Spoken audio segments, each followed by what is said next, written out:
Hello there, and we are live. See, yeah, ladies and gentlemen, see, it's episode 14 of the flagship show here on this channel. Of course, it's the Ryan and Claude show, and of course, it's a special one because you know what? Yeah, this weekend we'll be meeting, uh, kind of like a boogie team, and these guys have been talking hella smack all over social media. This. Past a few days. They've been talking tough, for some time now, and I hope we can be able to cut their clips and clip their wings in a way. But you know what? Yeah, let's be non-biased about all this whole thing. Let me first introduce my guest here.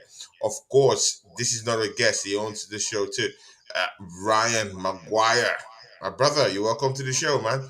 Haven't seen you since the Tottenham win. I know you have a lot to say, man. You're welcome to the show. It was always going to be a fun show after Sunday. It was always going to be a good show. There's been some nice football in between. I thought, seeing as though one of our favourite guests likes to call me by an army name because I wear my uniform, but I'll put my uniform on after the nice, comfortable win we had at the weekend. So if he's watching, he can see me in the uniform. Don't take this off. Don't take this off. Ryan sticking it into this. You see, yeah, you know what? Yeah, you have more time to gloat about Tottenham Hotspurs and of course Manchester United. But see, yeah, I have someone special. It was here on the show last weekend, mostly when we beat up Tottenham Hotspurs in on their own turf. And this guy, he has a record already. Ryan. He made his debut on the show last week, but again, he made it on two shows. So he came up for the watch along, and he also came up for the post game show. So two shows in one. And see, yeah, it's no other person than Wilson. Wilson, you welcome to the show, my brother. How you doing, people? I'm doing good. I'm absolutely buzzing after the North London Derby win. Looking forward to the show and also looking forward to the game against Man United. Come on, Arsenal! Come on! Come on, Arsenal. See, yeah, of course, Andrew Bell, a friend of ours, is in the chat. He says, "Hey, Dan, lad, hope you're well." Yeah. So Chelsea OG says, "Yeah, chicken rice." Oh my God, are you guys What is he serious? talking All this about? I don't know. All this because I posted a picture of DeclanRice. Of course, we've been linked Ah, to DeclanRice, so I don't know. All these Chelsea fans here, they're all talking smack, and they're tenth in the league. So but see, we have a bigger fish to fry. here, Ryan, here. take us to that Tottenham win first of all, because I know you've not spoken about it. Now a bit, a lovely time to gloat about it. Just gloat. Well, it was built. It's built as a North London derby, and it didn't feel like one to me. It didn't feel like the Tottenham players had any. Well, it didn't feel like they was up enough for it anyway. And we had it. We had them comfortably beat in the first half. They had Mm, they had a 10-minute spell in the second half where they mm, performed slightly better, but still nowhere near. And nowhere near to the levels that they could even get a draw against us or get a goal. They were very goal shy.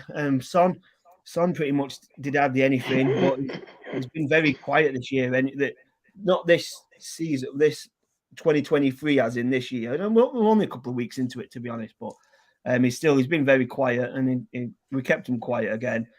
That's two Tottenham games that Ben White's kept him in his back pocket, and he's just mm. steamrolled them again. Mm.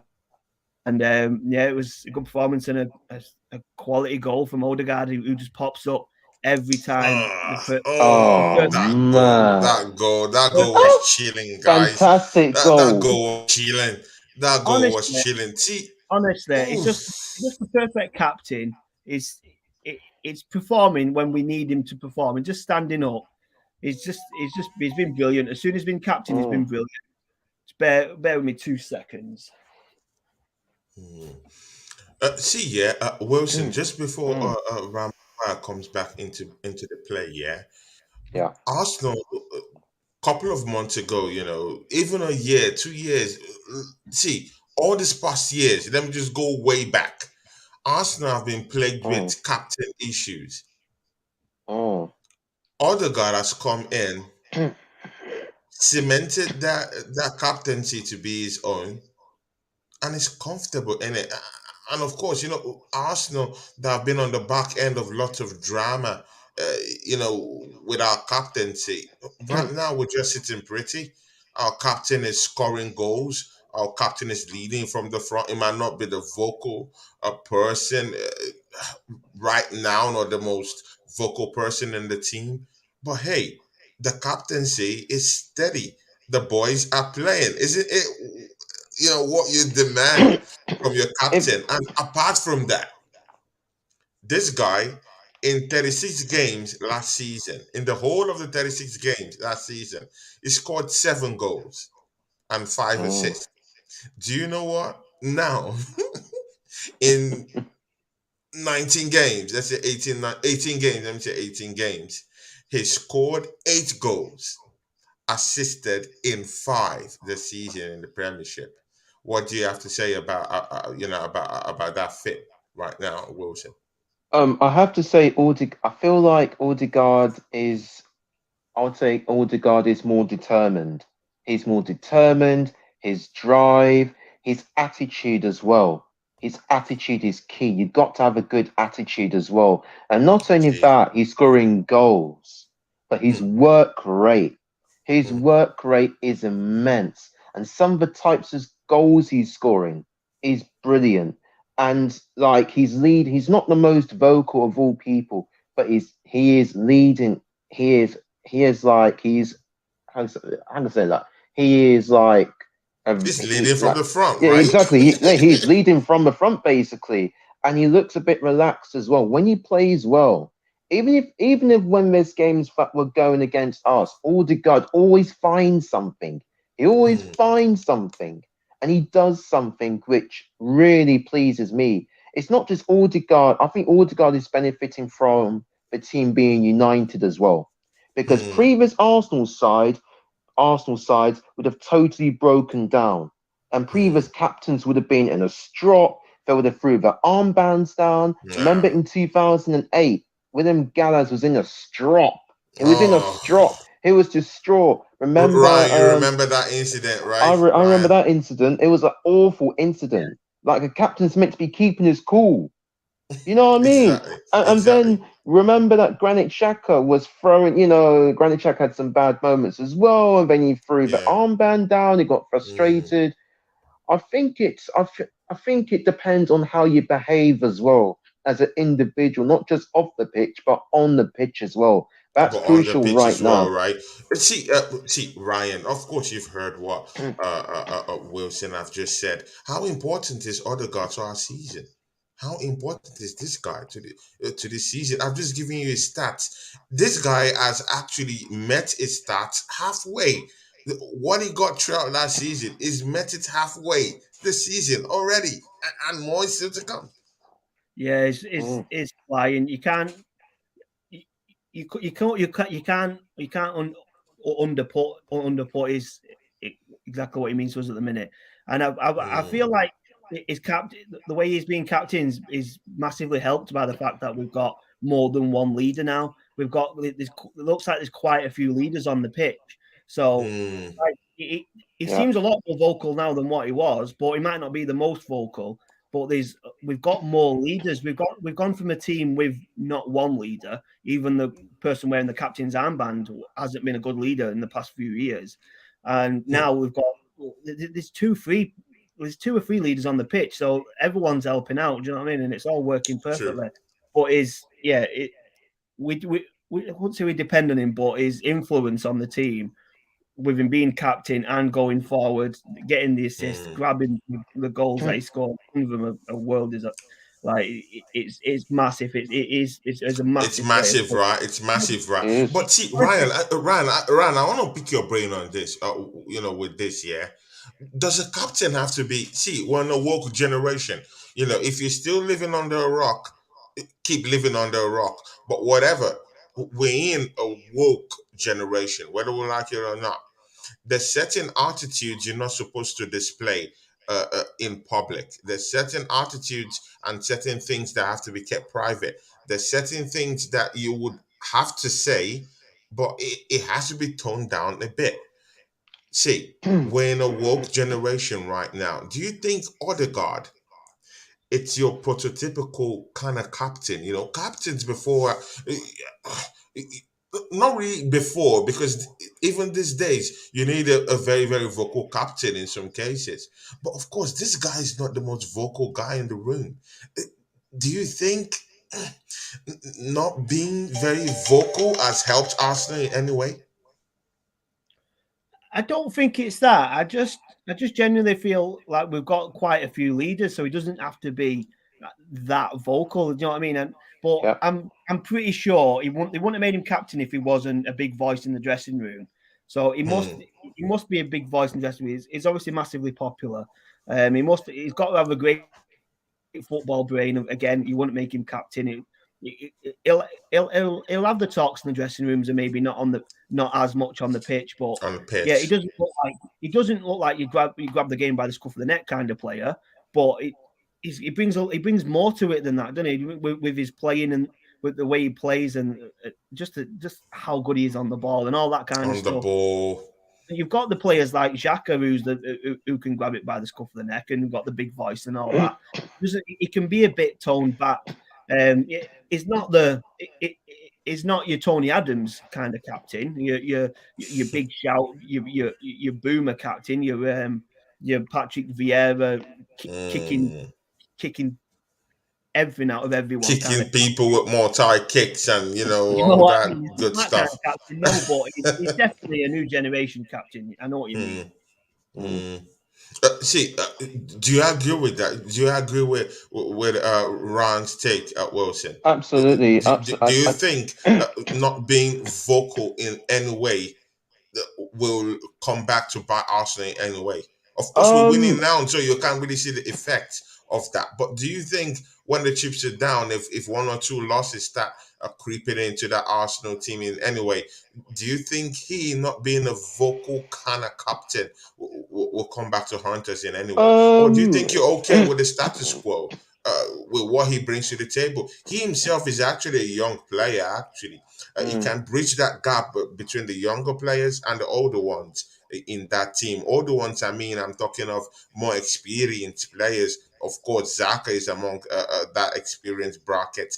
Thomas Partey is among that experienced bracket down there. Gabriel Jesus, a Centurion who came in from Manchester City, is one of the experienced players down there. Zichenko, one of the experienced players down there. But we have youth, who would need someone who relates to them in a very different way, and that's what Odegaard, I think, brings to the table. He could bridge that gap. We have Martinelli, we have Saka. These are young guys, and mm. he could help bridge that gap between these guys. But what's your take on it? Do you agree with what Brian have said? If I'm honest, I totally agree on what Mm, Ryan has said because, yeah. like, I don't think there's anything wrong. I don't think there's anything wrong with that because it's not just Odegaard's performances. There's leaders in the team. There's more Mm, more than one leader in the team. I think there's Ramsdale, there's Granit Xhaka, Partey's experience. There's a couple of leaders that are in the team, and that is benefiting Odegaard massively. mm, If it's not, when the chips are down, if it's not gonna be Odegaard, there's other leaders as well who will help yeah. the other younger players in the team. That will make the difference for me That'll as make the far as I'm difference, right? concerned. So I'm not too worried about Odegaard not being entirely vocal. It's not just about being vocal, it's about leading by an example. As long as Odegaard does that and keeps on doing what he's doing, he should be absolutely fine. There's no Mm. reason. There's no reason, right? See, Ryan. See, what was the main cause of the destruction of Tottenham Hotspurs last weekend? What do you mean after the game? No, no, no. Like, what was the cause of their destruction? Oh, the cause of the destruction. Yeah. I don't It know. was I a guess, not London derby, and it felt like it wasn't yeah, in a way. There was no fight, no grit, no stubbornness. They didn't it come was. out to play. It was just a shambles, right? Mm. I don't know because it's a strange one because I could possibly say maybe it was the team talk from the manager, but Hmm. these kind of games don't need team talks. These are local derbies. It's one of the biggest derbies in the Premier League. It's just a massive game. You don't need to get up for it, and if the players can't get up for it, it might be that, or it might be the fact that they're just not good enough at the minute against us. I mean, not many teams are. There's not like we seem to be flying. I think like the only team we've probably struggled against is obviously we've had the loss against United, but Newcastle 100% have given us the biggest worry. But Newcastle at the minute look like our biggest threat because that we struggled most against them. You go then. I thought after a draw against Newcastle, to then go away to Spurs, you'd think Spurs must have thought, right, there's a chink in the armour here. They've just drawn against Newcastle. We should be able to beat them if they can't beat Newcastle. Blah blah blah. That could be the team talk for them. And I just thought they'd been right up for it. They'd gone for it straight away, but they didn't. They sat back, and then the goal. Yeah. The first goal was pretty fluky in a way. It was a bit of a howler from Lloris, and that Yep. that looked like it maybe just put the heads down. So maybe it was the daft own goal from Lloris that caused the destruction. Maybe it was that they weren't up for it good enough, or maybe just maybe it was because they're not good enough against us at the minute. And that's not a slant on Yep. Spurs, just how good Arsenal are at the minute. You have to be on your top of the game to beat us. You'll see our top challengers are City. They're coming to the Emirates next month. We'll see. We'll see if they're up for it. Let's see if they can beat us. And if they can't beat us, if we beat them, then you've got to say it's because no team is good enough. Obviously, we've got the game at the weekend, which we'll discuss in a bit, but it could just be down to the main fact that we're just good enough, and which is probably the main reason. Yeah, exactly. See, Wilson. Yeah. See that game. Yeah, I know you were here with with the house towards the end of the watch along, and you came for the post game show. But in that game, yeah, is it that it was poor Tottenham Hotspurs or a better Arsenal side? Which one was it? I have to say, Arsenal totally outclassed Tottenham, Hmm, totally outplayed Tottenham hmm, all over the pitch, hmm, defensively, hmm, midfield wise, and hmm. attacking wise. And we kept them quiet. The key thing is to keep the Tottenham attacking players quiet. And we did that. And we were disciplined as well. That was key Hmm, to the game. And hmm, not only that, it's not just about our discipline. I mean, the thing with Tottenham, they were absolutely awful, absolutely shocking. And hmm. then they started the game slowly, and that allowed Arsenal to just bang put the Bam! pressure And on them. see, yeah, And the that's what we did. energy was low. It wasn't for me. It wasn't a not London derby. These guys, No, yeah, it wasn't. It wasn't. it wasn't. See, that was Arsenal's most easiest win after the Brentford win. Uh, See, we beat Brentford quite easily Honestly, in the I first felt half. relaxed. I felt so I relaxed thought for that most game of the was just game. so easy. Yeah, I agree. Obviously, in the build-up, I'm feeling nervous. It's the game that you'd feel Hmm. nervous for. It's a Yeah, massive about game. right. And then Yeah. 10 minutes in, even before we scored, I was like, it's gonna be a walk in the park. It just looked like it was gonna be a walk in the You park. felt it, Ryan, right? You felt it, It, right? it was You, it you felt it in the first 10 minutes, right? That was the same. It was something is just honestly, going to happen here. it was A the It was same as massive. comfortable. It was the same as comfortable. the Mm, Brentford game. The beginning of the true. Brentford game, we were away at Brentford. I thought, are we going to lose here like we did last season? You get slightly a bit nervy, and then we just completely roll them over, and that's what we did. Yeah, That's what we did against Spurs. Yeah. Yeah. Yeah. It was Yeah. mental. It Yeah. should have been a lot tougher than what it was. yeah. See, yeah, guys in the chat, yeah. See, I know you're seeing us gloat. Let us gloat because you see, yeah, we've been on the back end of lots Mm. of criticisms over the years, and you know what, yeah, Ryan Wilson. This is the Yeah. problem I've had with YouTubers, with all these not job YouTubers and pundits, yeah. Mm. they don't give Arsenal credit in anything. Exactly. They Exactly. don't give Arsenal the credit in everything. Every day, every game we play is a new bar to it's a new bar, Exactly. that we have to get to reach. Now, see, yeah, most of them were all saying that we'll test Arsenal's metal when we go to the Waha lane. Let's see what's gonna happen there. At that point, we'll get to know if they're the real deal, or they're not the real deal. Now, We Arsenal are the goes into real Waha deal. lane, will completely turn these guys over. And yeah, right now they're saying, well, no, no, no. You have to play Manchester United. Test yourselves. See, It's when does this ridiculous. stop? No, when does this stop? Doesn't Wilson, it?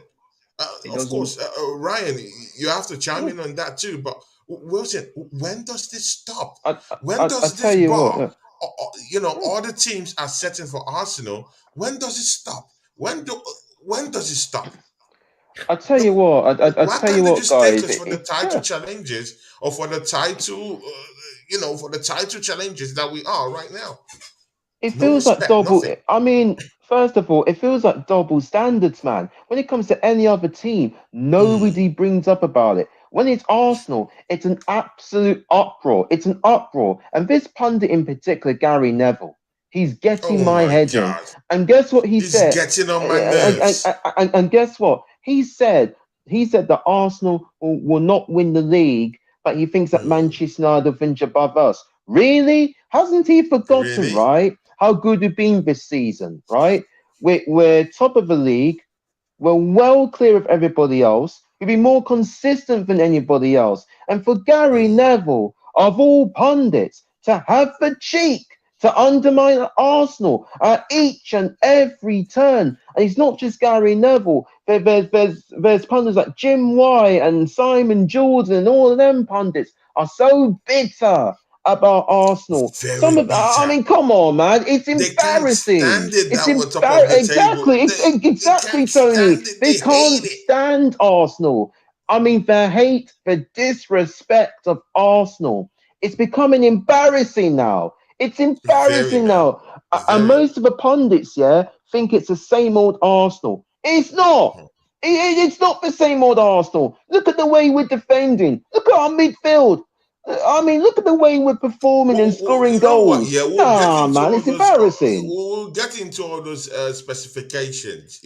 Of course, when we get into that Manchester United matchup and preview, we have to do with I Ryan. mean, it's Yeah, embarrassing, Tony. It's but embarrassing now. it's very embarrassing. See, yeah, I've been singing this song that this talk sports guys and all these pundits, Oh, all man. these guys, they're out of touch with modern football. Of They're course they totally are. out of touch with what is going on. They clearly don't know what is going on. They don't know football. They don't understand the modern way in which football is being played. They have this traditional sense of understanding and talking about football.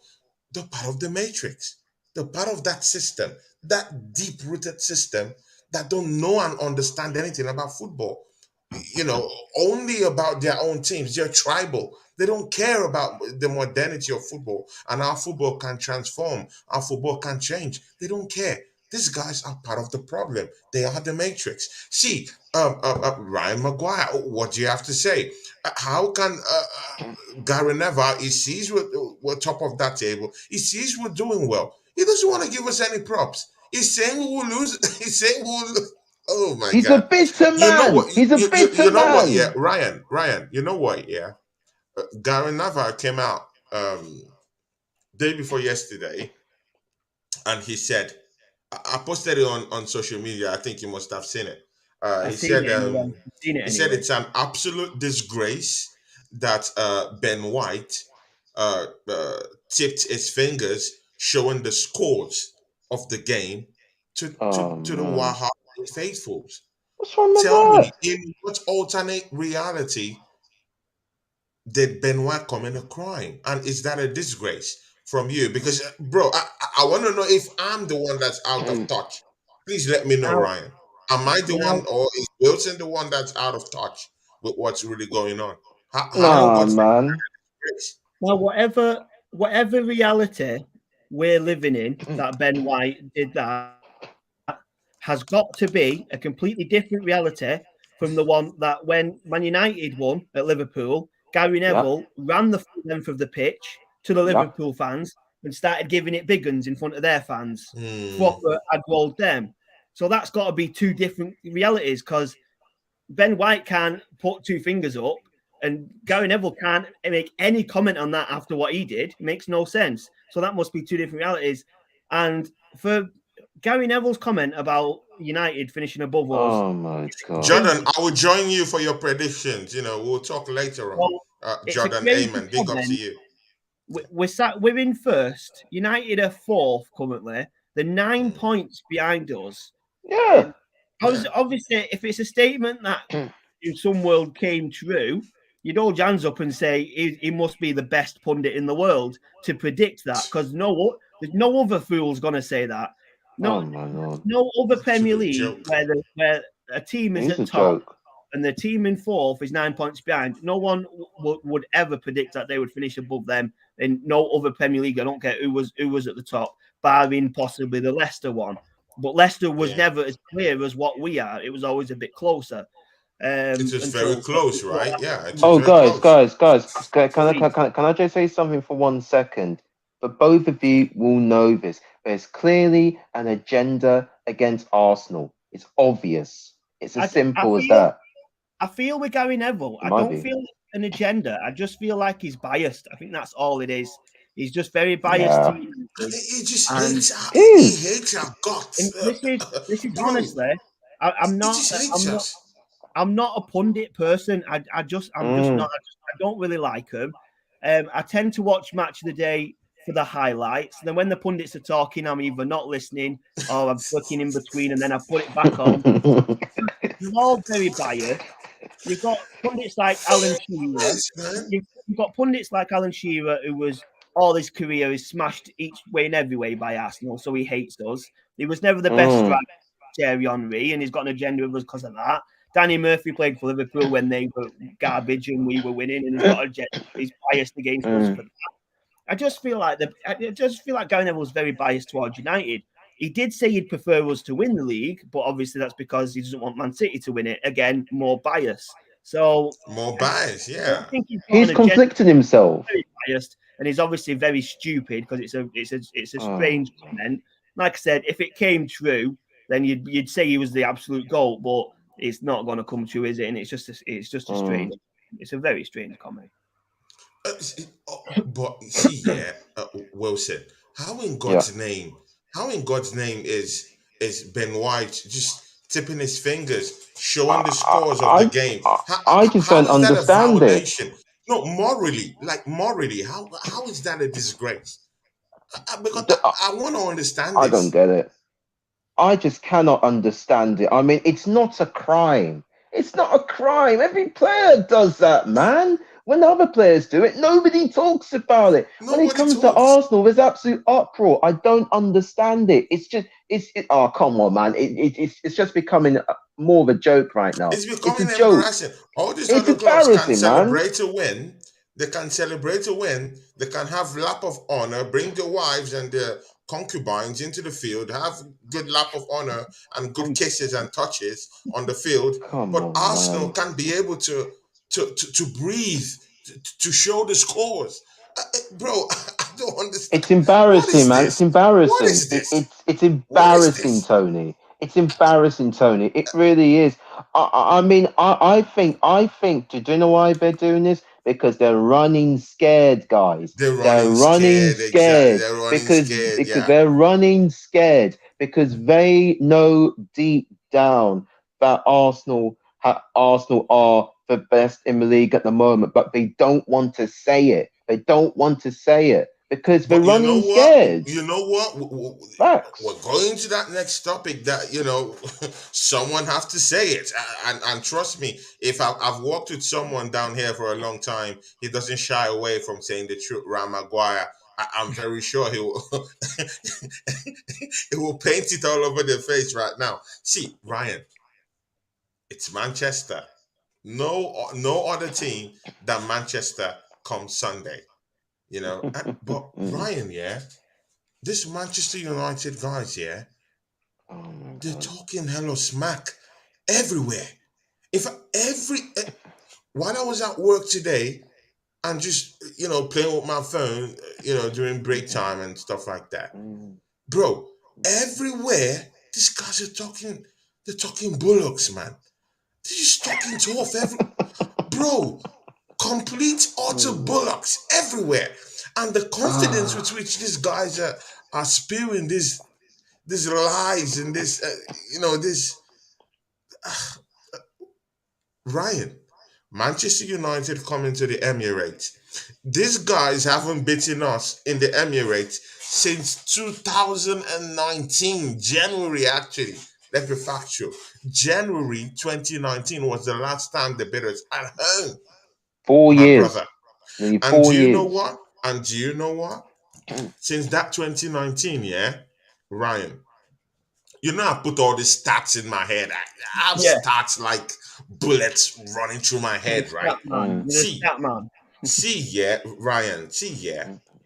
In that 2019 January, do you know the only player that is playing for that Arsenal team right now that was in that team that were lost against Manchester United 2019?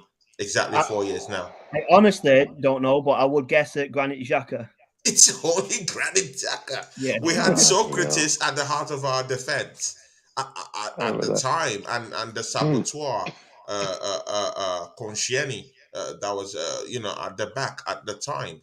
Lacazette was the one man in our number 9 position at the time. We had Lucas Torreira in the middle of the park at the time. Xhaka is the only player right now that's an Arsenal player that played in that game that's still playing for us right now.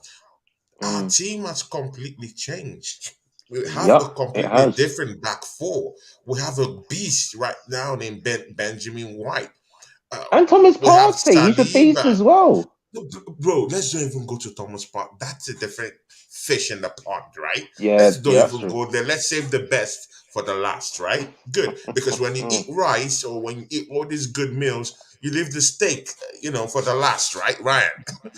you leave it for the last. So let's leave Thomas Partey for the last bite, And of course, we do have a Zinchenko who has come back from injury and is playing quite well. See, Ryan, where do you see Manchester United exploiting us come Sunday? What do you think? Do you think they have a valid point in mounting off that they're going to completely destroy Arsenal at the Emirates? Because that's what they seem to be talking about everywhere, in their chat rooms, everywhere. That's what they're talking about. You can understand why they're hyped, because they're playing well. They're on a very good run.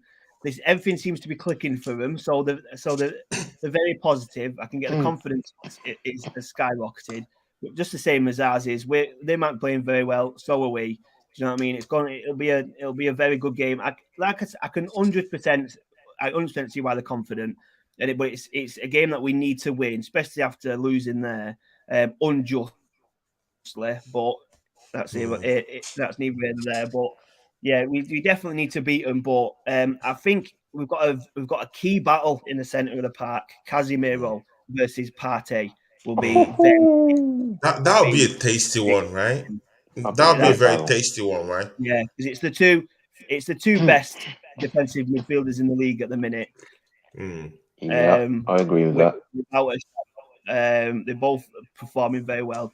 Casemiro, you thought he would after is a Real Madrid Galactico. You'd think he'd perform well. He is Centurion, right? Yeah, but Partey's coming into brilliant form, as we hoped he would do. I didn't know if expect it, but we hoped he would in the game. It definitely is. It'd be a key battle. And then the defense: White, Gabriel, Saliba, and Zinchenko, who's playing like the best left back in the league, possibly. Possibly. It's the fact that City gave us Zinchenko. I don't know how we did it. But I don't know how we pulled that off, because they genuinely gave us a winner. And I'm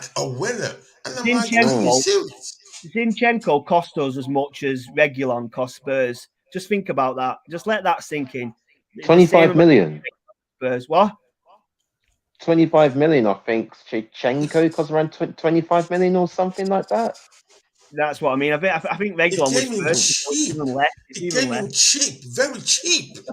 I can't believe this. It came in cheap. That guy's a winner. See, it's not only about the trophies he's won, but you know what? Yeah, see, and this is why I said Arsenal was going to win the league when we started this season. Yeah, you have a Zinchenko who is a serial winner with Manchester City, and then he comes in Man City, completely goofs and fluff their lines, and give us this guy. Yeah, this guy. See, forget his plays, forget the games he's played. The mentality that guy has.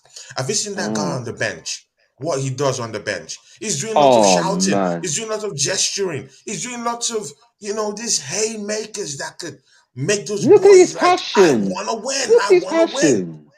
Do you know what? Let me see. Yeah, see when Wilson came up here and said, "I think there's an agenda against Arsenal." Ryan, I think I agree. Right. I agree. I'll give you my reason why. In August 2022, Ryan, just listen. In August 2022, yeah, the English FA sent a letter of warning to Alexander Zinchenko. Do you know what they said? They said this is a warning letter that we just want to bring to your notice that you were too passionate. Click that word. You were too passionate in the match against Fulham with your celebrations. You were too, bro. Ryan Wilson. It's an How can you absolute tell joke. me? How can you tell me that there is no agenda against Arsenal? No, when you Of have you heard course of there this is. before? Have you heard of this Never. ever before? I've never heard it. It's ridiculous. It's I've not heard it in ridiculous, football. man. I've never It's a heard joke. it. When other FAs around the world are out there fighting racism, fighting Telling bigger us to not causes, celebrate, fighting man. climate Come on, change, man. fighting bullying, anti-bullying campaigns, and anti-racist campaigns, the English FA is looking for who is passionate and who is not passionate. It's in black and white, Tony. It's in black and white. They've got an agenda against Arsenal, man. Ryan, And then all of a sudden, what other notice should it's we obvious, should man. we see to believe that that there's an agenda? It's just crazy, innit? It makes no sense. The fact that they could, they're fining us for that the yellow card thing in the FA Cup game, and what sanctions Richarlison got for he hasn't that because hasn't he even pushed been talked about. Ramsdale. Pushing Ramsdale in the face, and he gets nothing. He gets nothing. Shocking. Richarlison stuff, it hasn't been talked about. When it's Arsenal, we are the back end of one of the worst refereeing decisions ever in the Premiership. Oh my God. It's like a curse. That we're at the back end of nothing. We don't get any good thing. During the World Cup, the FA came up and said one of the 6 goals that was cancelled by VAR this season. One of those goals was a goal against Manchester United, in which Martinelli scored, and they came out and admitted that it was wrongfully cancelled and it was grossly unfounded for VAR to cancel that goal, and it's an official statement. No conspiracy theories. This is what the FA came up to say. Brian, a goal we scored that should have tipped the whole hour of that game. I just pray that United don't score any offside goals against us this weekend. In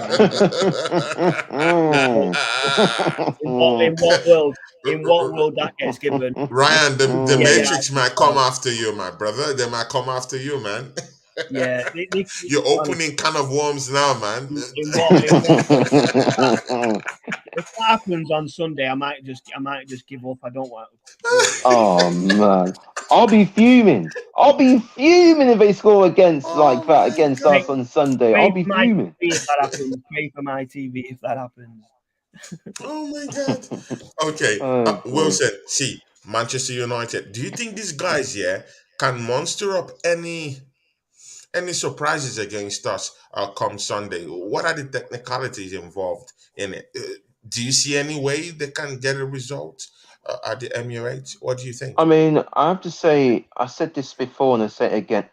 This is a massive game between both teams in terms of title ambitions, really. However, it's going to come down to who makes the less mistakes. Secondly, it will come down to the midfield battle alone. And thirdly, Mm, it will come down to the team who is the most clinical. It's one of those games you've got to take your chances, you've got to defend properly as well and control that midfield. And I just get the mm, feeling, I, because the only reason I believe we'll beat Manchester United because we're at home. Our mm, home form is impeccable, absolutely superb.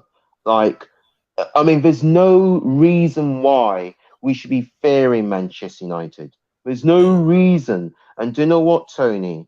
I believe you'll back me up on this. Is that Manchester United fans are getting cocky before the ball's been kicked? Seriously, man. I mean, they did this last season. Jesus. They lost to us, and we're doing it again. They need to humble themselves. They need to humble themselves before the ball's been kicked. Because I tell you what, guys, I would love it. This is what Kevin Keegan used to say. I would love it if we slap up Manchester United. If we do beat them, we'll be laughing. I'll be laughing. But see, yeah, Ryan, yeah. uh, Just one. I'll just chime in. I might surprise you a bit. mm, In considering what Arsenal are usually like. mm, Our home form might be good. Our away form is better, actually. Yeah, Surprisingly, we've lost against United, but we're top of the league, so both form has to be great. The home mm. form's great. The away form is even better. We're It's about even better. yeah. about 3 points better off actually on the road, which Mm. for Arsenal is a ridiculous stat because our away form is normally shocking. But yeah, that just shows you how good all round we've been. We're We've about three been right points this season. about 3 points better off away. But yeah, your home form and your away form has to be good to be top of the league at this point. At this point of the season, Oh, so oh, it's very Oh, good to that's a see. bit. but Ryan, yeah. Yeah. Manchester United, yeah. Let's be very frank, yeah. They beat us up at home. Yep. Let's give that to them. They did that, right? They're the only team to muster up a win this season against Arsenal. Of course, in the league. So, see, do you think they're right when they say we are gonna beat you at home? We're gonna beat you at the Emirates. Do you think it gives them the effrontery, the goal to actually, you know, come up with that conclusion that you know what, yeah, we beat you at home. But we think we're the only one that got your number. We can actually replicate what we did to you, at the Emirates. Do you really see that happening? Mm-mm. I personally don't see it happening, but I don't have an issue with their fans thinking that it might. Hmm. Mainly because they beat us and because they're in good form, their confidence has skyrocketed at the minute. So I personally don't think it is going to happen. I think Arsenal are going to show them what for, and we're going to get a good victory. But like I said, they're going to be confident because of the form, and they're the only team that's beat us at the minute. Other teams, two teams that have drawn against us? Maybe that. Southampton draw, yeah, there was a And Southampton Newcastle as draw, well. a Newcastle So draw, but that Newcastle draw was a wild draw. Of course, yeah, this guy, so that's what I mean. So these we've guys are only third in drawn the league. twice. We've only drawn twice. United are the only team to Yep. beat us. So you can understand why they're confident, but like I said, I don't think it's gonna happen. I feel like it'll be us. Mm, Same here. mm, In the charts, football bands channel, my guy, football chants. See, yeah, thanks. You know what, yeah, guys, yeah, I would because this is also a surprise. I didn't let the panelists know, but this is also a call-in show. Also, Ah. So we'll use the next minute to allow one fan, to just come in, have a say, and allow another fan to come in too, and we'll still keep our discussions on. So I'll keep the StreamYard link.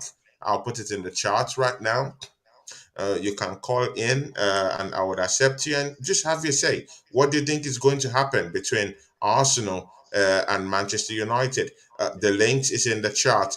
Jordan Heyman, you can see it down there if you want to pop in.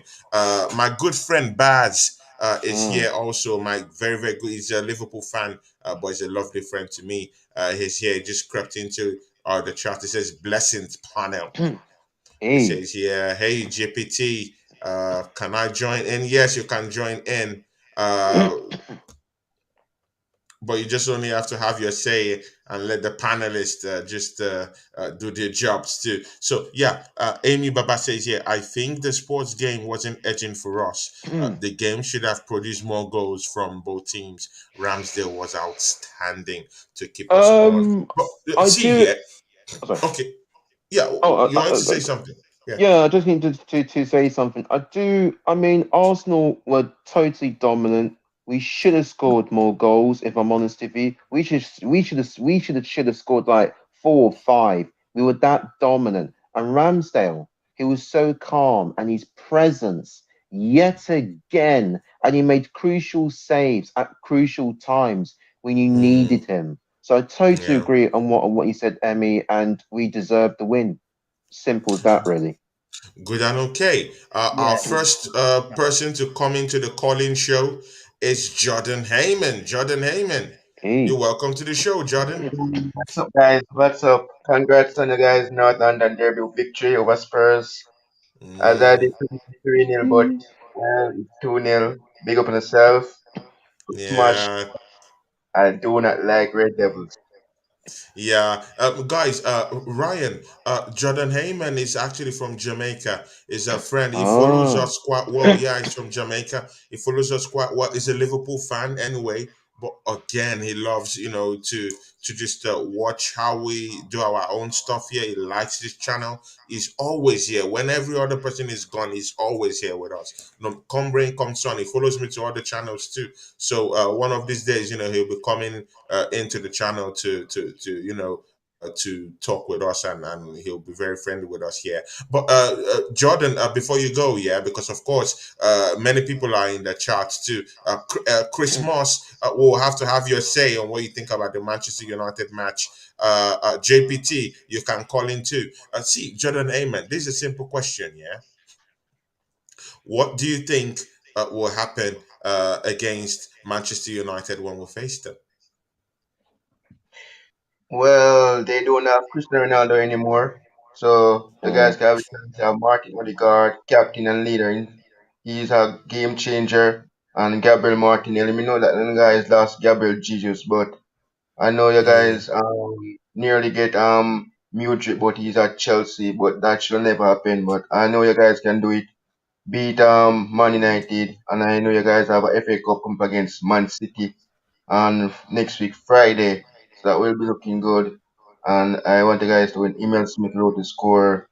mm, And my favorite yeah. Arsenal player. Yeah. Yeah, yeah, yeah. Jordan, thank you very much. But you know what? Before you go, before I put you out of the stream, just give me what is going to be your final score for that game. Mm. I'm gonna say 2-0 to Arsenal. Emil Smith Rowe and Gabriel Martinelli to score. 2-0 to Um, 2-0 Hey. to the Gunners. Love 2-0 it. to the Love that. Gunners. nice, Jordan nice. Heyman, thank you very much. One of these days I will invite you to the show proper so you can come well, talk about your club and what you think if you guys will get top four this season. Thank you for I'll be joining there us. Thanks, shortly, man. so you Yeah, can thanks. join. Yeah, Yeah. thanks, man. See, Ryan, yeah. Guys in the chat, the stream ID is down there. Colin, given your predictions for the match, what you think will happen to Arsenal against Manchester United. See, Ryan, yeah, let's take a step back. Chelsea got a precious win against Crystal Palace. of course, last weekend. What do you think? Do you think it's the new Chelsea team coming up? Prince Fuad, the link is in the chat. Come in and have a say about Arsenal, Manchester United. JPT, throw in a call in. Chris Moss, throw in a call in. It's a call-in show too. See, Ryan, what do you think? Chelsea versus Crystal Palace. Do you think they're back? No. It was a nice win from a mid-table club. It was a good win against Palace. Palace are a good side. Wilson, you can see what I'm saying, yeah? If he has no one, this guy, yeah, Ryan is a centurion on his own. He 500 armies on his own. Yeah, Ryan, continue, man. Palace are a good side. Like I said, they don't usually get beaten by the mid-table clubs. They do places now because of that game, and they're probably fuming about it. Obviously, they can beat United in half an hour's time. That'll be a great result. But yeah, Crystal Palace will be fuming to lose to a smaller club. It was a bad day for them. It was a bad day for them. Okay, mind. Okay, good and okay. So you don't think they're back, right? But no, it'll take Chelsea about 6 years to get back, and a different owner. Good and okay. See, Wilson, yeah. See, in the transfer market, yeah, we do the scouting. These guys come and take the players we all want away. Oh, Prince Fuad is in the sea, yeah, guys. Prince Fuad has come into the call. Hello, what's happening? Prince Fuad, you're welcome to the show. How you doing, brother? See, yeah, Ryan, Prince Fuad is in the house. Wilson, Prince Fuad is in the house. Yeah. Hello. Enough respect to this. See, this guy has lots of respect around this niche. For the gooners, in particular, very lovely guy. The way he talks about Arsenal, his knowledge of Arsenal, and again, is one of those guys, that when I started punditry, that I wanted to align myself with because he's a very, very forward thinker, positive to the core about Arsenal Football Club. Prince Fuad, I love you, man. I just need to say that to you live on my show. Prince Fuad, what do you think? I'm here with my business partner and my new pundit down here, Wilson. What do you think is going to happen in that Manchester crunch match against Manchester United? You know what's going to happen is called revenge. This time, we're not in Old Trafford. The referee's on their side, and we're just going to blow them out. Because I tell you what happens. I think if that goal Martinelli goal would have stood, because you can't come to 3 months down the line saying, "Oh, we made a mistake." It's like now 4 days after the Manchester derby, they're saying, "Oh, he was offside. We made a mistake." But it's Old Trafford. Hey, guys, that's my best friend around there, man. He's my best friend. How you doing? Yeah, man. Amy Papa is here. Okay, but Prince Fuad, you were talking about that Manchester United match before. Yeah, so I'm good. In Old Trafford, it's a different game, isn't it? It's going to be a different game than it is in the Emirates. In the Emirates, people are forgetting. You're coming to Arsenal. You're coming to our ground. This ain't the Arsenal team, man. This is the team just went to Tottenham and bust them up. You're going to Palace tonight. That's no walk in the park. Going away to Selhurst Park. So time you get to us, you'll be tired. You'll be knackered. They'll be knackered. We're gonna beat you. Light work, bro. 3-0, Arsenal. Whoa! 3-0 Arsenal, bro. Blimey, are you serious? 3-0. Boom! Wow. Guys, Ryan, I hope you're listening. All these guys here, okay, good and okay, Ryan, he just said 3-0. Do you think that's overconfidence in the team? Is that overconfidence? Or do you think we should be very careful when talking about Manchester United at home? Should we be very, very careful? Be confident. We're playing amazingly well. United have on a little good patch of form, thinking they're going to come storm us. But be confident. They've got a game in the week where we've not. They're coming back. They're going to come back from that. There's a good chance they'll lose tonight, and then they'll have to bounce from that against us. Yeah, be confident. You know what? I'll go for 3-0 as well. We're going to smash them. Yeah. Are you 100%. serious? Yeah. Let's do it. It's be like work, bro. Like work. This chest, yeah, I've not seen this chest in a long time. Do you know The what? second United. Wilson, see, do you agree Do- with the Crown Prince here? Do you know what? I think we're at home for a reason. There's no reason we should not be fearing this team. I can't stand the Man United fans. I'd love us to slap them up. Do you know what? I'm so tempted to say this. I'm going to say 4-1 Arsenal. 4-1 Jesus Arsenal. Christ. I'm confident, man. I mean, the team we've got, the form we're in. I'm going to say 4-1 serious, guys? Arsenal. I'm so confident because... Wait. Come on, you Gooners. Come on, Arsenal, come on. Let's have Right, bro. it. He's right, bro. Let's have it. Wait. Prince, are we taking the piss now? Manchester United is on form. See, yeah, No. let's don't get it twisted, yeah. No, they but the thing is, they just beat the boogie thing last weekend. No. Let's have a But- good but rethink. the thing is, See, I though, want Yeah, us to let win. me I think rethink we're about gonna it. win. But I Tony, think we're the thing gonna is, win. I watched. I'm looking at 2-1. But do you think we're No. overblowing this in any way? Arsenal, listen. Arsenal, the difference is Arsenal, Man City, all right, in the second half, come out and battered them for like 30 minutes. Battered them. But they never took their chances. We will have our first 4 or 5 chances. We put the ball, and like last year, we battered them, and we had 2 goals. Nketiah had 2 goals ruled out against them. We beat them last year in the Emirates. Jamie, and we beat them comfortably. Like, they're good, don't get me wrong. Man United have been on form, but they've been playing like teams like Forest, who, if Forest would have took their chances and they would have the striker, they would have beat them. Yep.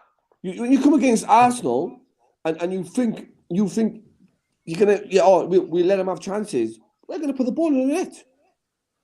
You know, they know they're coming to our grounds not to play football.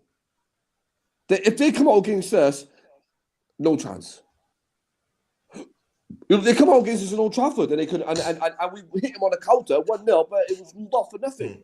They have to play. They have to play back an incident. I remember I told you that it wasn't involved in the play, and they ruled out our goal. Yeah.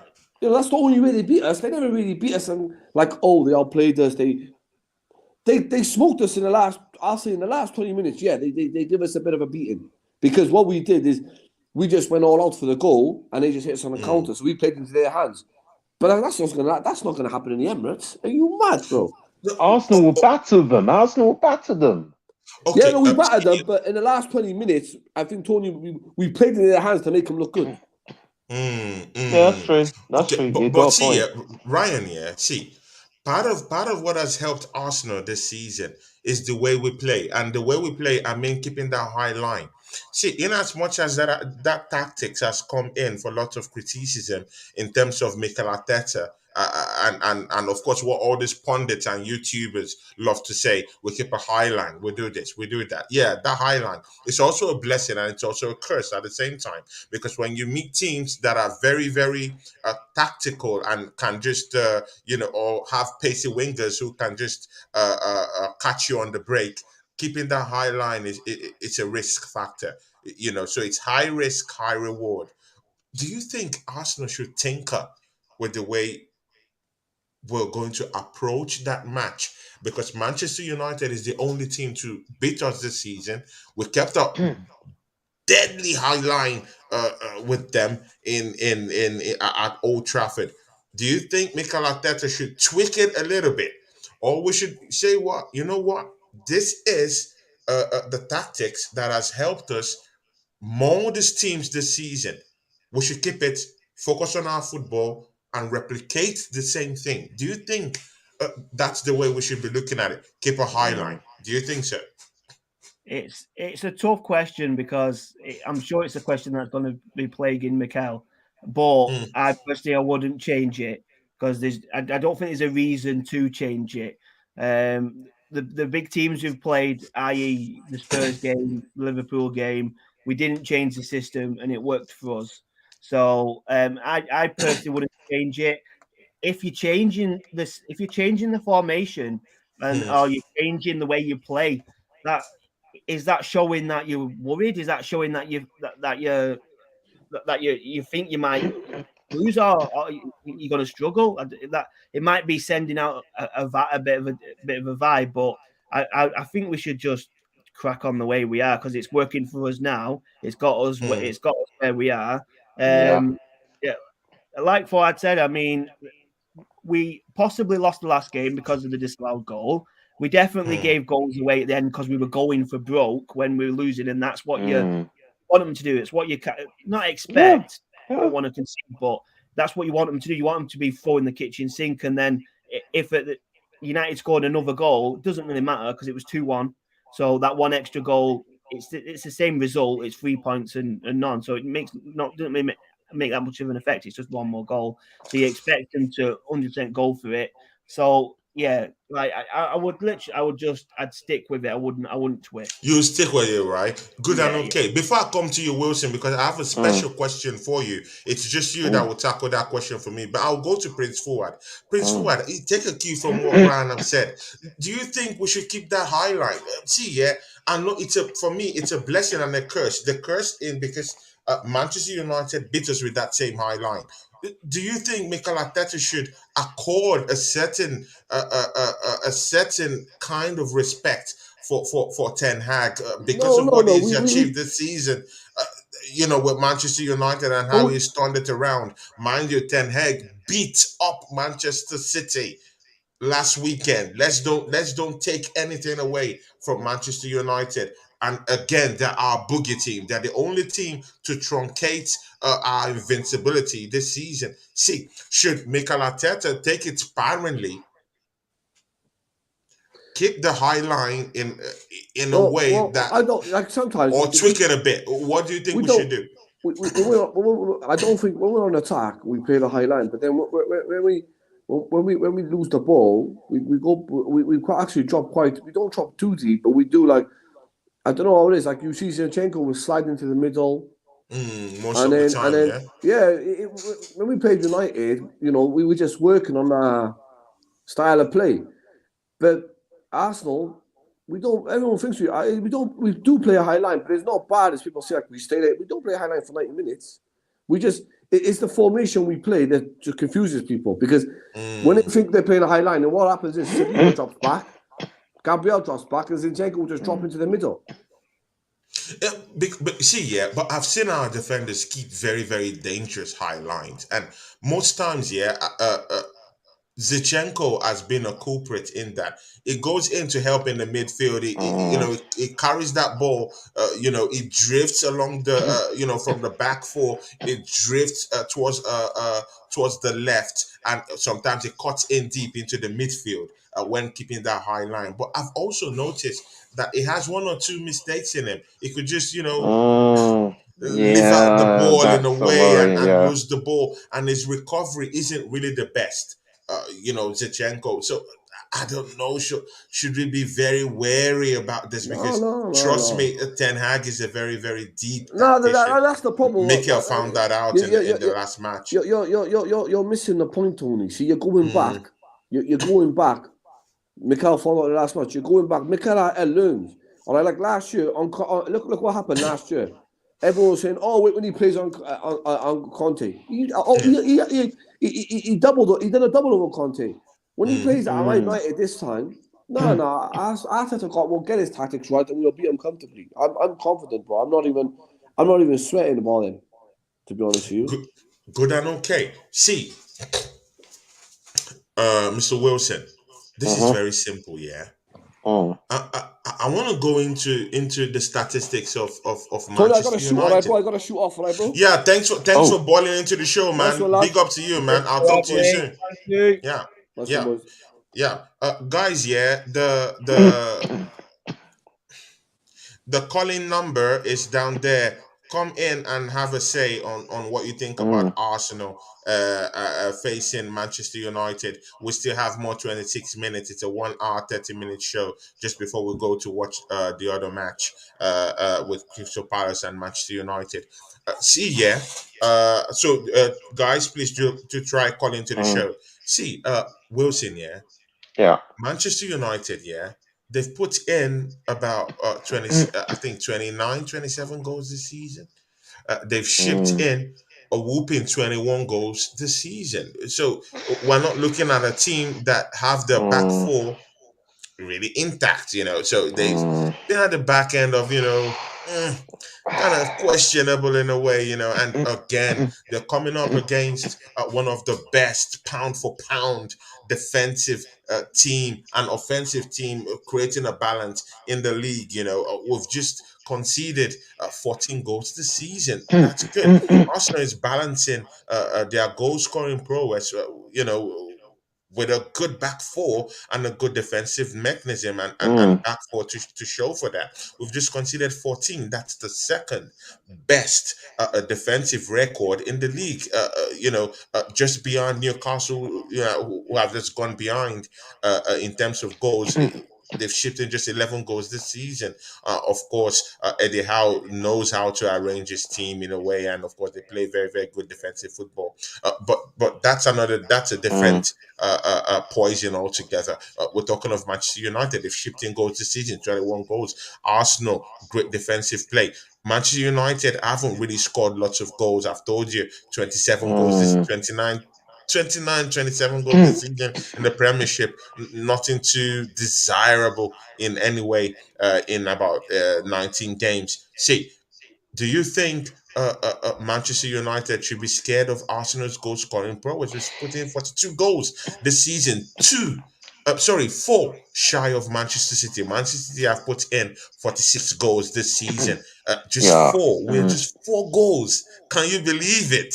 Even if they have Ivan Drago down there scoring goals for them in terms of Erling Haaland, and we don't have a very prolific striker striking goals for us down there. We put in 42 goals this season. Do you think Manchester United should be wary in terms of their defensive display come Sunday? If I'm honest, I think Manchester United should be worried about us, and I'll tell you why. Because the way we're playing, we play beautiful football. The way we attack teams, we've been given the majority of these teams so many problems. Because look at the way Saka's playing. He's in great form. Martinelli in great form. Even though Eddie is doing his best, he's in form. I think our front four, including Odegaard, we're in form. They should be worried because they don't know what's coming to them. What baffles me, I can't understand why some Manchester United fans, I do understand to a certain extent why Manchester United fans are confident because Manchester United, which everybody knows, they're in good form at the moment.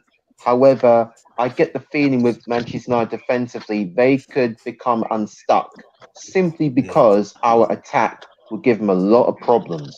And that's where I believe we will win the game. And our midfield is important as well. If our midfield is on the ball, we'll win that game. Good and okay. See, we have a Liverpool fan here. Backstage is a friend of mine too, Zubairi. Zubairi from Liverpool FC. My brother, you're welcome to the show. Hello, Zubairi. Zubairi, are you there? Okay. Yeah, can you hear me? Yeah, we can hear you now. We can hear you now. Zubairi, how are you doing, man? Hope you're okay. Hey, I'm not doing so good, man. I saw you were live, and I'm like, all right, let me hear what you're talking about. And then I saw the link, and I'm like, all right, let me just come and talk to you. Because I see you sending for me on other shows, man. Why you sending for me, man? I'm not sending for you. How am I sending for you?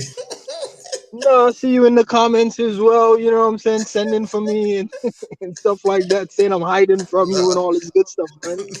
No. Liverpool fans, yeah. No, Zubairi, you know I have nothing but respect for you. But see, Zubairi, the topic here is that Arsenal versus Manchester United come Sunday. Crunch match, very important match for Arsenal. I know Manchester United are your rivals, but bitter rivals for that matter. But what do you think is going to happen on Sunday? That's why it's a calling show today. On Sunday, I'm backing you guys, man. I know this wasn't the goal for you guys this season. I'm not quite sure how you guys are handling the pressure, but I think your team is doing all right, man. I mean, you're not slapping up the league crazily, but you're grinding and getting the results needed, and then some moments performing brilliantly. So I'm not saying you guys should be flying all the kites high right now, you know, because there could be a storm at any moment in the Prem. But you guys are comfortable, man. I think they should be more worried about you guys than you are worried about them. I know they're also in a good Exactly. moment, but I'm gonna be honest, man. You can check all the streams, Tony. I've been backing you guys from day one, bro. Yeah, sure. I know. Oh, hang on a minute. That's why I'm I know. conflicted. You're sorry. sending for me, man. I just got. Zuberi, I'm not sending for you, my brother. It's all love. It's just banter, bro. It's just banter, man. It's just banter. Oh, Yeah, okay. Wilson, you by wanted the to say way, something. sorry. I just got a question to ask. Who's that guy's name again? I've forgotten his name again. Zuberi from Liverpool. Siberia. I just got a question for you right now. Out of Arsenal, Manchester City, and Manchester United, who would you prefer to win the league, and why? That's all I want to know. Ooh. That's a good one. It is a good one. Can I give you two answers? Because it's three teams. I figure two answers should be okay. Yeah. I mean, two answers should be enough, Tony. All right, so I would want you guys to win it. I want you guys to win it to get back in the Champions League. And the reason why I'd want that is I think it looks good for Mikel Arteta managerial career. Winning the league in the time frame that he's had the team, I think is good for him. It'll be good for Arsenal fans to finally hang their hat on one Premier League. Wouldn't want him to do a back-to-back. You know, because you guys been in the mud for a long time. I'm all about equality. You know, Leicester came in, had their moment. We came in, had our one little moment. Doesn't look like it's coming back anytime soon. So it'll be good for you guys to have this one moment. The second answer would probably be City, so it could just be the normal narrative of, yeah, they win it every year, and we can just blame it on the money they spend and the players they have. And, you know, it's just back to normal proceedings, really, if they win it. The other reason I wouldn't want them to win it, though, I think it'd be a first three-peat. You know, yeah, for them. So they've never did the three-peat. So I really don't want that to happen because, I mean, that's big Premier League talk right there, you know, the three-peat. So let's keep them off that three-peat. The other team, I don't even want to talk about the other team winning nothing right now. So.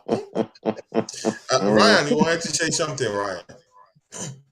Actually, I was going to say, no only say one team, but there's reason for City winning it about, then we can blame it on the money was actually a valid reason. So I'll let him out. Ryan, Liverpool, of course we have Zuberi here. Liverpool play Chelsea Football Club. Of course, part of our show, we talk about, you know, these other clubs, and of course we'll still give the banter club of last week, so you have to give that to us, you know. But again, Liverpool Chelsea, what do you think? Because Zuberi is going to give us a little bit of what he thinks is going to happen in that matchup against Chelsea Football Club. But Ryan, just before he sets in, what do you think about that matchup? Because points need to come out for these guys from somewhere. Do you think Liverpool have the mettle to come in and get a point or get 3 points from that game against Chelsea? I mean, one of the teams needs to win that game. One of them teams definitely. They definitely need that boost of a victory against a rival like that. So I expect them to be one of the teams to be going for it. Last week, I would have put my hat on Liverpool, but then after the performance against Brighton, right? What a shock! It's going to be one of them games. It should technically be a good game. They should both be going for it. But something tells me it might be a drab game. Both teams might be defensive and not wanting to lose it. Not wanting to lose the game, right?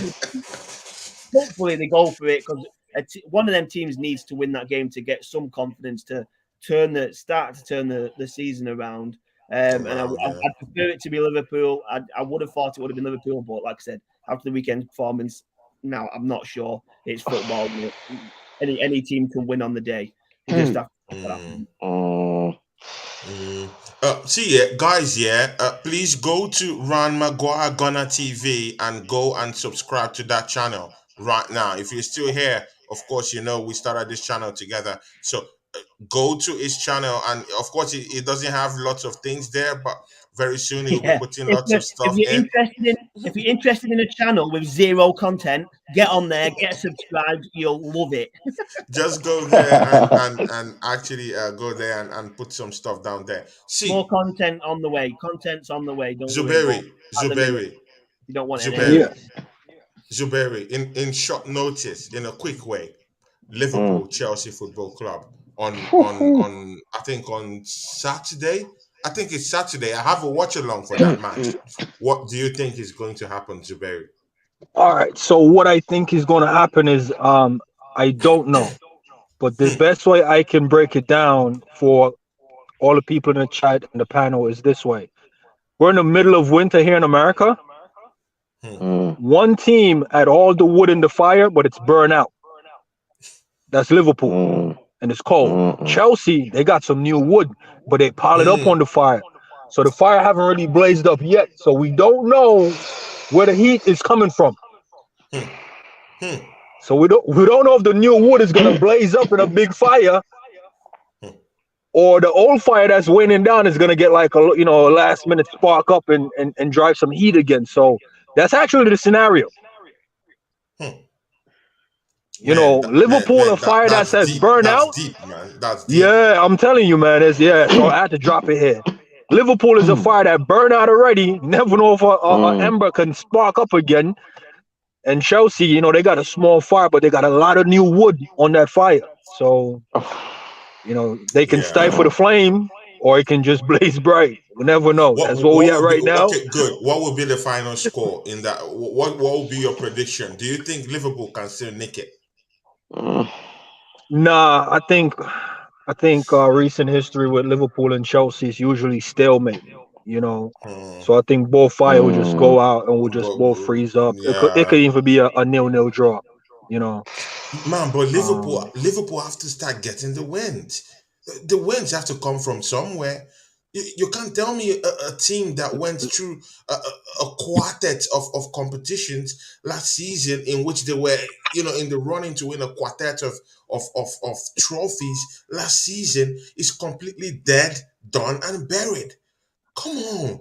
See, man, you had to have new wood to the fire, Tony. You guys went in, brought in Cody Gakpo, a good signing, and you guys can't monster a win?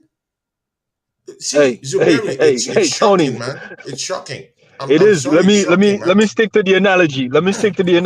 So the fire is burning out, and you get one green piece of wood, and you throw it in there. You can't expect that to just catch and blaze up like that, man. So he's a good signing. I won't lie.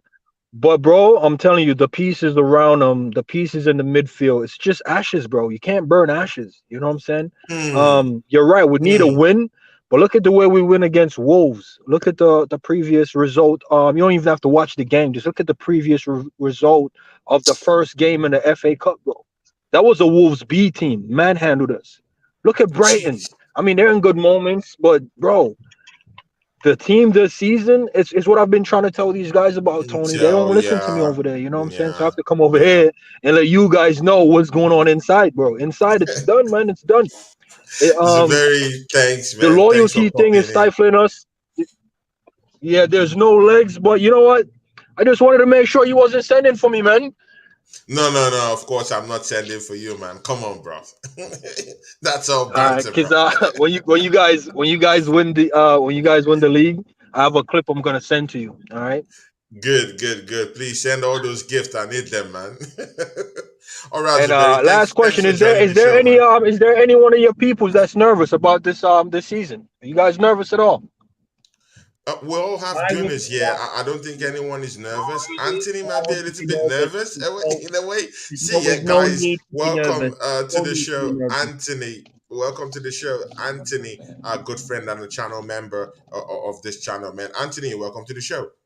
Although we'll soon close anyway. You all right? Yeah, sure. See, Okay. Anthony, what's your predictions for that Manchester United game? Of course, we'll soon be heading out, but what do you think will come up in that match against Manchester United? Are you scared in any way? Well, I won't say scared. No. I mean, I got two score lines, two score predictions. Uh, my my heart's telling me we're gonna win 2-1. Ooh, But in my head, it's saying 2-2. And the only why? reason why I'm saying 2-2, Yeah. look at the Man United and the Man City game. The VAR ballsed up in that game last Oh, week. Mm. I could see if it's 2-2, I could see VAR ballsing up in this game twice in 1 week, and it might go against us. That's the only thing that I was worried about, because if it's happened once, what stops it happening again, so that's that to think about. But I mean, being scared, no. I think we'll go there. I think all eyes will be on Eddie Nketiah to see if he can score. But I mean, if he doesn't, it doesn't matter. I mean, for like, we've got Martinelli, Saka, and Odegaard in the middle there. There are three main players at the minute. The ones that scoring goals and setting goals up as well. So, and obviously just keep it tight at the back team. But Tight at the back, right? We just yeah, have to. So you don't subscribe to the high line, right, Anthony? yeah. Well, you've got to. I mean, to be honest with you, it depends. I know it's Manny said something about playing Tomiyasu left back. He put it up in the comments. I mean, yeah, you could do that, but I feel that if it is, there ain't going to be much attacking from the wing backs. Then is there? I mean, because you've got Martinelli on the left. Obviously, the likes of what we've got, Kieran Tierney, they rotate. So Martinelli attack, and then Martinelli held back, and then Kieran Tierney got for attack. So they're not tired out through the 90 minutes, if you know what I mean. So we're Yeah. perfectly, we're okay on the left. The problem is with Tomiyasu, and I find with Ben White as well, they're not really attacking. Saka's doing a lot of work out there on the right hand side, On the right hand and side, right? they don't really get down to the goal back to cross the balls in, if you know what I mean, as much. Yeah. So Yeah. I don't, but I mean, either Tomiyasu or Ben White, you can play, at right back. So there won't really be a problem there. You wouldn't Okay. change Good the players, would you, though? Because we've been playing after the performance against Spurs. There's no point bringing Tomiyasu in at left back after Zinchenko's played well. Ben White's performing well at right back. There's no point making changes. There's no point making making changes. those changes, I mean, right? exactly the same. It'd be the same team. There's no point of changing it. Yeah. No. Yeah. There's no See, point I have a at all. special question.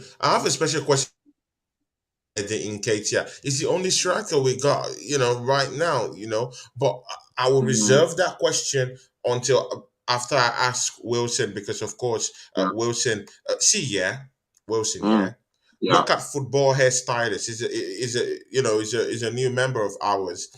Footballers hair list, hairstylist. Big ups to you, my brother. It says here, Rice will break the bank, and that's one of the topics I wanted to talk about here. Yeah.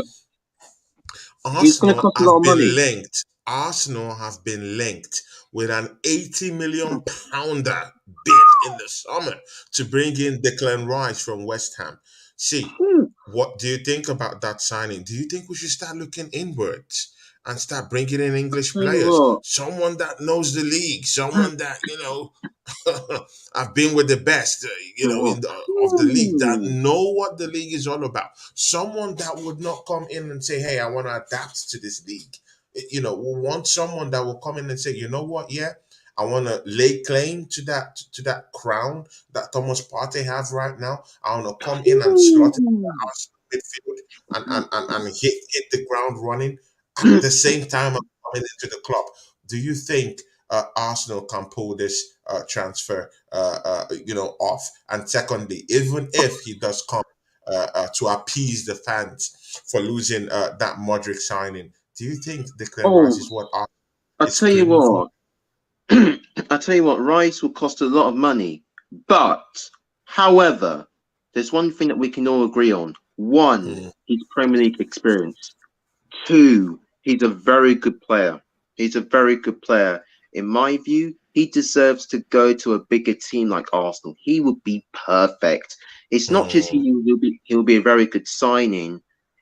He's also going to add some depth and quality to our midfield. Imagine if we have Granit Xhaka, Partey, and Rice as our midfield three, and El Nene. That's not bad midfield options. He's going to add quality, and not only that, he's going to make some of the midfield players around the squad better. He'll make the team better instantly. So as far as I've got no problems with Rice at all. Even though it costs a lot of money, but I do feel he is worth it. He is worth it. We should go for it. Right? We should get it. Good and okay. Ryan, do you subscribe to that? And secondly, Ryan, I'm sorry, I'm hitting you with lots of questions, yeah? See, Ryan, apart from that DeclanRice stuff, yeah, do you think Eddie Nketiah will have any effect in any way in this matchup against Manchester United? We saw him in our last match. Yeah, he missed a few of those chances, yeah, at least up to 2-3, quite questionable chances that he should be burying the ball in the back of the net anyway. Do you think he would have an influence in this Manchester United game? So it's two questions for you there, man.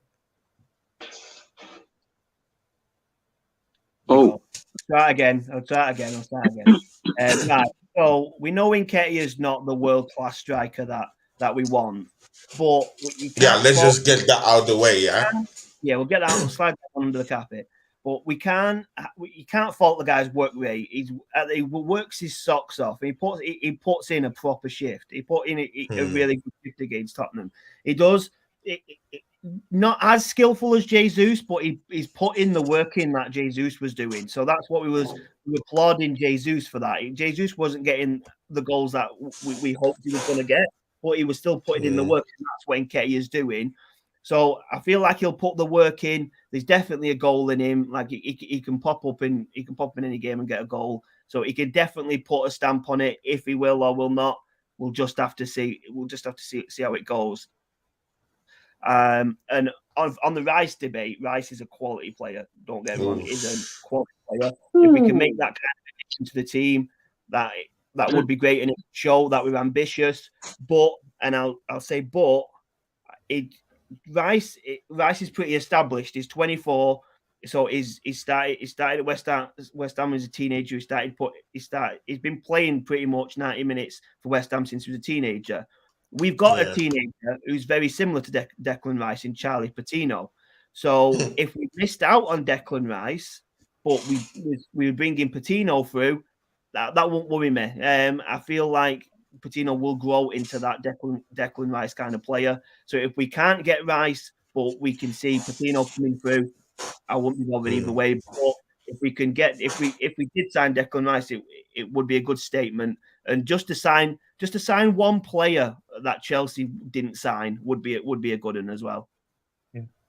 Well, see, good one. But you know what, Anthony? Yeah, I even have a even more harder question for you. See, Declan Rice. Yeah, that's a separate one. But again, there's also people who are free right now that Arsenal can just go for right now, and they would answer that call. McAllister, man. Leandro Trossard is there. We have also McAllister who's there. See, in all these players, who do you want to come to Arsenal? Declan Rice, McAllister, or Trossard? Which one fits the bill for you? I know it's very hard, but I'm sorry, man. Well, you came into the show. It's your fault. No, that's right. Well, basically, what it is, you got the formation, haven't we? We played the formation 4-2-3-1. So we're going to play with two DMs no matter what. So you've got to think you're either going to drop Partey or you're either going to drop Xhaka. One of the two, or one of these to come in, right? So Declan Rice, I think is an incredible shout, and for the money, 80 million. Big ups, Miss Melina. Big ups. Yeah. You know we love you, Miss Melina. I love you. You know that, right? Big up, Miss Melina. And you know what? That'd be a fantastic. But it's unfortunate with Declan Rice. I'll believe it when I see it. Right? That's Good boy. with me with the Declan Rice. Even though he's my favorite. Right. The second one is McAllister from Brighton. Now let's be honest with you. An Argentine World Cup winner in that Argentina squad. He played every single game in that game in that World Cup as well. McAllister. He's held the ball up well. His passing's good. You know, his all round play, and he's got a reasonably good footballing brain as well. Let's be honest with you. That's my option number 2. That's the only 2 I want. It's either Declan Rice, which would be my favourite. If not, it'd be McAllister. But with the likes of McAllister, you've got to think he would be he would cost, I think, because he's still got 2 years left on his contract at Brighton, I believe. You still have about 2 years, 2.5 Yeah. years, something like that. 50 million? 50 So million? I was thinking around anywhere between 40 to 50 million. I would most probably say for McAllister. But if we don't get Rice, I definitely McAllister for me. You know, I think he's a brilliant player, and any one of them 2, I'll be happy with. But I think with the price of Declan Rice of how much he's going to cost, how much is Arsenal going to splash out for another player in another position? Because they're only given a certain amount of money, aren't they? A certain amount of budget. So, do you know what I mean? So we might be better off getting McAllister and obviously somebody else in. So, but you know, that's my opinion on it anyway. On it, yeah. Okay, good and okay. See, guys, it's the Banter Club of the Week. Ryan, take over the show and close the show for us. Banter Club of the Week before we go and watch Manchester United lose. Before we do it, he's finally shown up. He took his time, but Chelsea Dan's appeared. Chelsea Dan. So have a look. It's decent. It made me laugh. Have a look at the triple banter one. Keep going. It starts up with Ryan Big Up. Right, here we go. Ryan Big Up. Can we say Arsenal triple banter market? Triple banter market. Get out of here, man. Is obviously implying to the transfer market and the fact that we've lost to. Why are you laughing for? Now, but Ryan, wait, Ryan, let's be factual, Forget Chelsea, Dan, of course, he said the truth. We got done in the market. Let's call a spade. We got done in the market. Embarrassing, man. No, it was embarrassing, Do you know how much embarrassment I got that day? Twice. It's shocking. JoaoFelix, we were in negotiations with him. Chelsea come up, tap, boom, take him away. They've done us twice, man. The JoaoFelix deal, we was never gonna sign, and I said that from day one. For half a season loan to cost that much, it's a 4-month loan. He's down a month now because of the ban. Do you know? He got sent off game, so he's missing the first pretty much. So the Felix one was never going to happen. But obviously the Mudryk one, we seems like we backed out from. I think it was about 5 million that made us stop. We offered about 95, and they offered under something like that. So if he grows into a great player, we might feel like we've missed out, but we'll just have to see. I thought it was a funny comment, but funny. We'll leave it at that because we all laugh at Chelsea Dan is always funny, of course. Chelsea Dan needs to calm down, man. He needs to calm down so we can laugh at him. That's all he. Chelsea are intense, man, and he's laughing at us. Behave yourself, man. Bro, leave him. He talks waffles all the time, but he's my friend anyway. Guys. Anthony, I'll come to you. Just before we finish with that, with the Banter Club of the Week, Ryan. Anthony, what was your thought process when we lost that signing, Mudryk to Chelsea Football Club?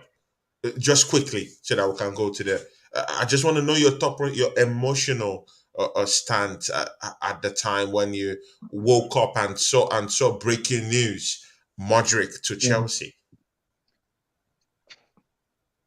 I don't know. To be honest with you, I was one of those. If we got him, great. Oh my God, If Chelsea we Dan, didn't, I told you about coming to my show and saying all this in the chat. When I was on your chart, you saw what I did. In your own, you're coming to talk waffles. So Why I he's just not want to coming remind you again. on the show But for? Why he's not coming on the show for? He should come on the show right now. Anthony, please. Carry on. yeah, he was one of those. If he was going to come, great. If he didn't come, and he obviously went to Chelsea. You know what? To be honest with you, I wasn't really worried. I wasn't that worried. If we wasted so much time and effort, 2 weeks or just over 2 weeks trying to get one particular player, and we had 3 bids rejected. And after the 3rd bid, they didn't want to put in another bid in, Edu, and it was like, well, why? It reminded me a bit like that Douglas Luiz player from Aston Villa. We was like last January. We was after him, and we wasted a whole month trying to get one single player. What? Move on. If you have 2 bids rejected, move on. Don't worry about it. Move on. Move on, right? And Yeah. to be honest with you, I don't think it's bad that we haven't got him. He's got to get used to the Premier League and get used to life, what life is like in the Premier League as well. He's in the fastest league in the world now. Obviously, coming from Shakhtar Donetsk is a big step from there into the Premier League. But if he plays well for Chelsea, fair play to him. If he struggles, then he's struggling a bit. But let's be honest, there's 2 good players there that are going to play for a struggling Chelsea team. They've got so much talent in that squad, and where they are in the position. I don't think Graham Potter will get the best out of him. I don't. No, he won't. Well, yeah. Well, that's the stage we're in. All these guys. Yeah. But see, Ryan, do you still think a transfer will still? Oh my God. Instead of the charts to still be going down, with having lots of viewers coming in, the more want to go, the more they're coming, bro. This is the highest I've seen at the end. But see, Ryan, yeah, do you still think Arsenal is still gonna have a signing come in at the end of the transfer window? I hope do you see so. 2-3 signings coming in? I don't see 3. I possibly don't see 2. I think we're starting to possibly want to leave it too late. I don't know. Like what Auntie said, we've wasted weeks on one transfer. We seem to waste all last January trying to get Vlahovic, and we didn't get him. And it just feels like we've done that. We just need to be quick. Put in an offer that you think is acceptable. If that gets rejected, move on. Don't waste time on the same player. Put one bid in. If Arsenal felt they could go to 90 million, just go there straight away. If it gets accepted, great. If it doesn't, just move on and go for someone else. Apparently there's a 5-man shortlist now. Just work on that shortlist. Get at least one of them, and then just bring them in. Just bring them in, because we definitely need cover. But it's getting to that stage now where it's probably might get too late. There's been big games in January that we thought we might have needed players for, and they've come and gone anyway. So hopefully we bring 1 or 2 in. I'd really hope to. I'd beg for at least 1, but we're top of the league. We're top of the league. It's January. You'd expect a transfer or 2, but we'll just have to see. So, do you think we're gonna bring anyone? In your mind, do you think, because it's like deja vu all over again? Do you think we're going to bring someone? Ryan, it's the 18th of January. We just have 2 weeks, and in 2 weeks all ended. Do you think we're going to bring someone? A part of me thinks that we won't. I've been to so many transfer windows as an Arsenal fan, and we've not got a player in, or we've got one goalkeeper in the summer. Remember that year? Do you know what I mean? I've been through so many heartbreaks with Arsenal. Something tells me that we won't, but I just plead and I hope that we do. So you got to think. I'm still hopeful. In, and then we falter, and then we lose top of the league. Edu and Vinay and all them they need goal. Their heads are on the chopping block. Yeah, I mean the best. Let me tell you best something bit of else. business we ever did in the January transfer window was when we signed Aubameyang. That was the best bit of business in January ever. It's like what I said. I've been an Arsenal fan. Well, all right, I've been an Arsenal fan since 1984, right? And we have never ever had a good transfer window in January. Not that I can recall of. Wow. Never. Can imagine. So that's why I said Aubameyang was the best one in January. And look how good he was at the start. Obviously scoring goals, all this and that, rotating, and then he got poor towards the end. But that was the best January transfer we did. Was Aubameyang. Apart from that, I think the last one we had in January was when Wenger was in charge was our left back. Was it Monreal? That we signed him for Monreal. Yeah, about 11. That was a January target in the window we got. So it makes me think. It's like what Ryan said. We're either going to get nobody, or it's going to go right bang to the last hour of the window. To the last hour of the window. It might not be a player. All this speculation of all these players on all these names. It might not be any of them. It might be a disastrous, what we might think it'd be a disastrous one. Thinking, why the bloody hell we got him? But we're not going to get a striker because Eddie Nketiah, he's there. He's on £100,000 a week. We ain't going to get, even though I do want another striker in, but Eddie's there. I think you'd be looking at a DM. Seriously, I think it'd just be a DM if we do get one. Okay, good and okay. See, Wilson, quick one, 1 minute. Are we getting anyone just before we go to round for the Banter Club of the Week? Yeah, I'm hopeful. I mean, I'm hopeful we'll get one or two. I believe we'll probably get one or two, to be honest with you. Who will be the person? Who will be who in your mind? If I had to pick two, if I had to pick two players, I'll probably go for. Oh God. I'll probably go for Ferran Torres. That's one of them. And the other player, I'll go with who's that guy? McAllister. Something's telling me McAllister. I don't know what it is. He's quality. He's absolute quality. He's very versatile as well. I like that in a player who plays in more than one position. I feel like those two players alone will make the difference. Because they'll make the difference. All Leandro Trossard is 25 million. He's cheap. 25 million. It's not a bad shout. He can come to us. He's Memphis Depay just went to Atletico Madrid just today for 3 million, Ryan. For 3 million. Are you serious? 3 million. 3 million Atletico Madrid today. What? 3 million. 3 million. They should have brought him as a backup. 3 million. That's what it cost them. Jesus. So, I don't know. But you know what? Yeah, Ryan, Banter Club of the Week, my brother, and close the show for us. So Banter Club this week goes to a club that I thought might have turned it around, and then they've gone to a team and got absolutely slapped 3-0 with a bad performance this week. Banter the club. I'll go to Liverpool. Banter the week. Let's take a second and laugh at that a little bit. I have Liverpool fans like Baz, he's my friend, but I'm sorry, man. Ryan has just absolutely roasted Liverpool you got guys. destroyed, man. They got destroyed, man. Man, no, that was a cooking. That was a cooking. Shambolic result. Gambles. It was a disastrous result. Just seeing that match alone, like seeing how they played, and they look like a shadow of themselves, bare bones. Do you know what, Tony? Do you know what, Tony? If Liverpool cannot beat Brighton, how the hell are they going to beat Chelsea? Seriously, they're a shambles but right both now. of them are shit this season. Yeah, of course they are.